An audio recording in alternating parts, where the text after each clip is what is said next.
Ito na naman ako sa isa na namang easy jelly o gulaman dessert recipe, sa dalawang paraan. Recipe natin for today ay coffee jelly dessert at coffee jelly ice candy, na good for business at sa family occasion.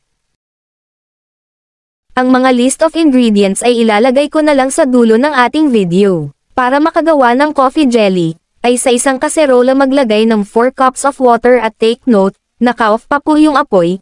Ilagay isang sachet na gulaman coffee flavor para mas mapadali, at kung wala kayong coffee flavored na gulaman ay pwede kayong gumamit dito ng clear unflavored gulaman, then lagyan mo lang ito ng isang sachet of coffee powder, pwede ang 3-in-1 or original black coffee, basta depende na po sa inyo. Lalagyan ko ito ng 1/4 cup na sugar at haluin hanggang sa ma-dissolve yung gulaman at asukal at pwede na i-on yung apoy. Sa pagluto naman ay di na kailangang kulong-kulo. Yung saktong uminit na o umusok ay goods na yan, at pwede na agad isalin sa molder. Hayaan lang ito na mag-set. Once hindi na mainit ay pwede ito ilagay sa ref para mas mapadali ang pag-set ng gulaman. Once tumigas na ay hiwain lang ito ng pa-cubes yung maliliit, pwede rin i-shred.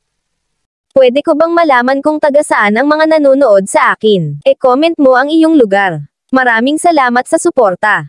At ngayon naman ay gagawa tayo ng kanyang cream mixture. Sa isang malaking bowl pagsamahin, 410 ml cremdensada, 410 rin na evaporated milk, at 135 ml na all-purpose cream. Halo-haluin lang ito to combine. At once halong-halo na ay ilagay na ang nahiwang coffee jelly. Nagdagdag pala ako dyan ng kaunting tubig, mga 1/3 cup, at naglagay na rin ako ng 1/4 cup na sugar, at syempre tinikman ko ito kung sakto na ba ang lasa, at okay naman siya, pasado na at ready to chill na. At dahil gagawan natin ito ng isa pang recipe na ice candy ay syempre hindi muna natin ito ilalagay sa ref, sukat ng ice candy plastic ay 1 1/2 by 10. Maglagay lang ng at least 1/4 cup coffee jelly mixture, mas mainam na shredded ang jelly para mas madali lang ang pagsalin natin ng mixture sa plastic. Twist and tie to seal the plastic properly, at gumawa lang ako ng 7 pieces ng ice candy dahil mas nag-crave ako sa coffee jelly salad as of now. After 2 hours ay lumamig na itong coffee jelly salad at hindi na ko makapaghintay pa ng umaga kaya titikman ko na ito. Maraming nagbebenta ng coffee jelly salad online, yung mga price range nila ay pumapatok sa 60 pesos pataas depende sa size ng pinaglagyan ng salad.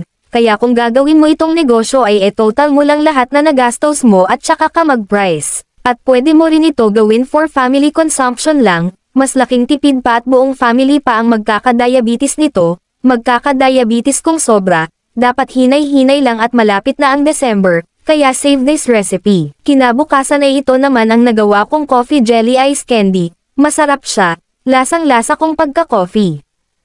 So yun lang po at maraming salamat sa panonood. At kita-kits sa susunod nating pagluluto.